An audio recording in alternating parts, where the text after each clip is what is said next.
अस्सलाम वालेकुम, मेरा नाम डॉक्टर आसमा कियानी है और मैं माहिर अमराज़ नफ्सियात यानी कंसल्टेंट साइकियाट्रिस्ट हूँ। इस शोबे में मैंने FCPS की तालीम हासिल कर रखी है। आज मैं आपसे जिस अहम आर्ज़े के बारे में बात करूँगी वो है नफ्सियाती खाने पीने के मसाइल यानी ईटिंग डिसऑर्डर्स। ईटिंग डिसऑर्डर्स बहुत मुख्तलिफ़ इक़साम के पाए जाते हैं, मुख्तलिफ़ अदवार में या मुख्तलिफ़ कल्चर्स में मुख्तलिफ़ किस्म के ईटिंग डिसऑर्डर्स प्रीडोमिनेट करते हैं। अमूमन 3 तरह के ईटिंग डिसऑर्डर्स कॉमनली पाए जाते हैं, जिसमें एक एनोरेक्सिया नर्वोसा, बुलिमिया नर्वोसा और बिंज ईटिंग डिसऑर्डर है। हमारे माशरे में या हमारी सोसाइटी में जो ईटिंग डिसऑर्डर सबसे ज़्यादा कॉमनली देखा गया है वो है बिंज ईटिंग डिसऑर्डर।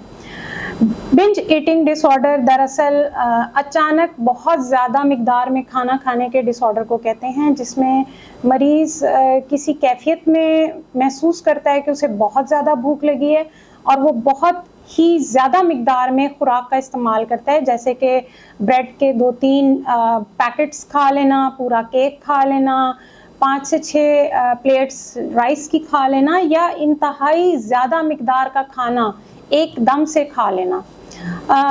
अमूमन देखा ये गया है कि ऐसे जो मरीज़ होते हैं उनमें मुख्तलिफ़ किस्म के मसाइल साथ में पाए जाते हैं। सबसे पहले मैं आपको इनकी वजूहात बताऊंगी। इस तरह के जो मरीज़ होते हैं यानी बिंज ईटिंग डिसऑर्डर के, इनमें देखा ये गया है कि डिप्रेशन के मसाइल बहुत ज़्यादा होते हैं और उसके साथ इनका ये एपिसोड जो है वो एसोसिएट करता है, या फिर एंजाइटी के स्ट्रेसफुल सिचुएशन में लोग ऐसा करते हैं कि बहुत ज़्यादा खाते हैं। आजकल यंग लोगों में देखा गया है कि जब वो परेशानी का शिकार होते हैं तो वो अपनी स्ट्रेस कोपिंग स्किल के तौर पर खुराक का ज़्यादा इस्तेमाल करते हैं। इसके अलावा कुछ लोग कुछ मखसूस बीमारियों में भी ज़्यादा खुराक का इस्तेमाल कर सकते हैं, जैसे कि कुछ लोग कुछ ऐसी अद्वियात इस्तेमाल कर रहे होते हैं, कुछ ऐसे वज़न बढ़ाने की या कुछ और इस किस्म की अद्वियात इस्तेमाल कर रहे होते हैं जिनसे नेचुरली उनकी भूख में इजाफ़ा हो जाता है। ये भी देखा गया है कि कुछ ऐसी फैमिलीज़ होती हैं जिनमें मुख्तलिफ़ लोग यानी घर के बड़े या मुख्तलिफ़ किस्म के इर्द गिर्द के जो लोग होते हैं वो एटमॉस्फेयर कुछ ऐसा होता है कि वहाँ पे खुराक का इस्तेमाल ज़्यादा किया जाता है, तो उनमें भी ये मसाइल आने के चांसेस होते हैं। जब हमारे पास ये मरीज़ आता है तो हम उसकी डिटेल में असेसमेंट करते हैं।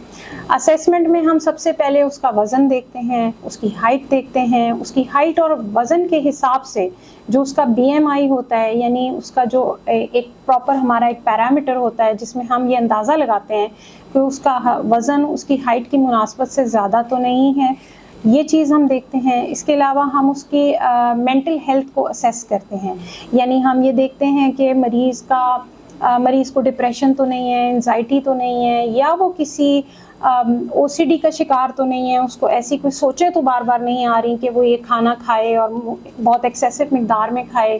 फिर हम कुछ उसके टेस्ट भी करवाते हैं जिसमें हम ये जांचते हैं कि कहीं ऐसा तो नहीं है कि बहुत ज़्यादा खाना खाने की वजह से मरीज़ को जिस्मानी तौर पर कोई नुकसान पहुंचा है, या उसे कोई वॉमिटिंग करने की हाजत तो नहीं होती। बहुत ज़्यादा मिक़दार में खाना खा लेने के बाद कहीं ऐसा तो नहीं है कि वो ज़बरदस्ती वॉमिट को इंड्यूस करता है, यानी उल्टी लगाने के तरीके इस्तेमाल करता है। ये सब करने के बाद हम उसकी डिटेल हिस्ट्री लेने के बाद उसका केस बनाते हैं और उसके केस को हम फिर उसके केस के हिसाब से हैंडल करते हैं। इलाज यानी ट्रीटमेंट में जो देखा जाता है कि ये माइल्ड लेवल पे है, मॉडरेट पे है या सीवियर पे है। अगर तो मरीज़ को कोई जिस्मानी बीमारी हो चुकी है ज़्यादा खुराक के इस्तेमाल की वजह से, तो हम उसको उस हिसाब से ट्रीट करते हैं। हम उसको वज़न कम करने के लिए या कंट्रोल करने के लिए डाइट मॉडिफिकेशन एडवाइस करते हैं, लाइफस्टाइल मॉडिफिकेशन इंडिकेट करते हैं यानी बताते हैं। इसके साथ साथ अगर उसको कोई ज़हनी मसला है, डिप्रेशन है, एंजाइटी है या किसी भी किस्म का ज़हनी मसला है, तो उसके लिए बाकायदा इलाज शुरू किया जाता है।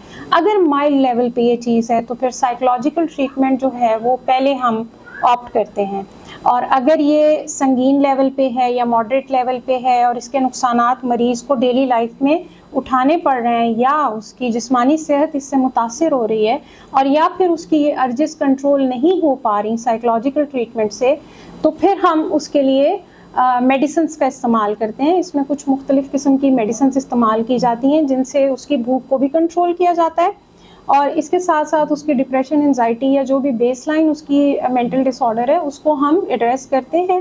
ہم کلوز فالو اپس کرتے ہیں، مریض کا وزن، مریض کے پیرامیٹرز کو فالو کرتے ہیں، اور اس کے ساتھ ساتھ ہم کوگنیٹو بیہیویئر تھراپیز وغیرہ کا استعمال کرتے ہیں. اس کے سیشنز ہم کرتے ہیں جس سے ہم ایز اے ہول اس کو ٹریٹ کرتے ہیں. یہ بات ذہن میں رکھیں کہ یہ بیماری خاصی سنگین ہوتی ہے اور اس بیماری کے آپ کو بہت زیادہ نقصانات بھی ہو سکتے ہیں. اپنا علاج کروائیے، اپنی ذہنی اور جسمانی صحت دونوں کو اہمیت دیجیے. شکریہ.